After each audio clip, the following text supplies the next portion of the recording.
عمر شہید ہوئے، مسجد نبوی میں نماز پڑھاتے، اور جب جنازہ اٹھا تو مدینے کا پھر پیچھے جو دلیر بچے وہ مولا علی تھے۔ مولا علی جناب عمر کا جنازہ اٹھا تو سب سے پہلی ہائے جو نکلی وہ حضرت علی کی زبان سے نکلی، اور حضرت علی کی ساری داڑھی آنسوؤں سے بھر گئی۔ لوگوں نے کہا کہ علی کیا ہوا؟ فرمانے لگے تم دیکھ نہیں رہے جنازہ کس کا اٹھا ہے؟ پلٹ کے دیکھو تو صحیح، تم پتہ نہیں یہ کون گیا ہے؟ کہ حضور کیا ہوا؟ اب فرمانے لگے عمر اس طرح کے کام کر کے گیا ہے، اب ان کے رستوں پہ کون چلے گا؟ کون اس کے جگر راہ وفا میں میں نقش ایسے چھوڑ آیا ہوں، میں جس منزل سے گزرا ہوں وہ اب تک یاد کرتی ہے۔ حضرت علی حضرت عمر کے جنازے پہ کھڑے ہو کے کہتے ہیں اللہ مجھے اس طرح کے عمل کرنے کی توفیق دے جس طرح کے عمر کر کے گیا۔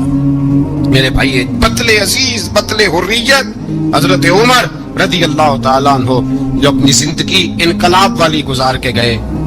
عمر جب دنیا سے گئے تو 80 دینار کا قرضہ تھا، 22 لاکھ مربع میل کا حکمران، اور اپنے بیٹے سے کہنے لگے بیٹے کوشش کرنا تیرے خاندان والے مل کے میرا قرضہ اتار دے، میری قبر پہ بوجھ نہ رہے، اور اگر خاندان والے مدد نہ کریں تو میرے دوستوں سے بات کرنا، وہ مدد نہ کریں تو پھر علی سے بات کرنا۔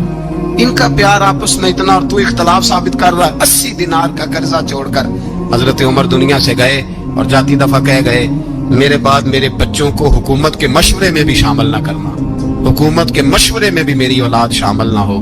اتنا بڑا شخص اتنا بڑا رنگ دے کے یکم محرم کو جب عمر فاروق کا وصال ہوا تو بیٹے سے کہنے لگے اما عائشہ سے جا کے کہو میرا بھی نبی پاک کے روزے میں دفن ہونے کو دل کرتا ہے۔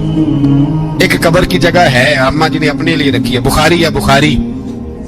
حضرت عائشہ کے پاس صاحبزادے گئے، کہنے لگے اما جی عمر کو زخم لگ گیا ہے، حالت بڑی پریشانی والی ہے۔ وہ کہتے ہیں اگر اما اجازت دے۔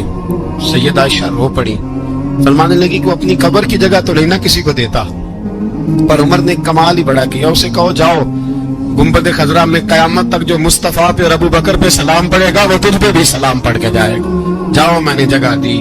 اعلیٰ حضرت فاضل بریلوی رحمت اللہ علیہ فرماتے وہ عمر جس کے آداب شیدہ شکر، اس خدا دوست حضرت پہ لاکھوں سلام، اس خدا دوست حضرت پہ۔ آپ یقین کریں ممبر پہ بیٹھا ہوں، حضرت عمر کا جب نام لیتا ہوں تو میرے وجود کے رونگٹے کھڑے ہو جاتے ہیں۔ حضرت عمر کی زندگی جب پڑھتا ہوں تو لگتا ہے خدایا ایسے شخص بھی دنیا میں آئے کہ حضرت عمر رضی اللہ تعالیٰ عنہ کا آج یوم شہادت ہے۔ میرا تو دل کرتا تھا کہ فجر سے باتیں شروع ہوں اور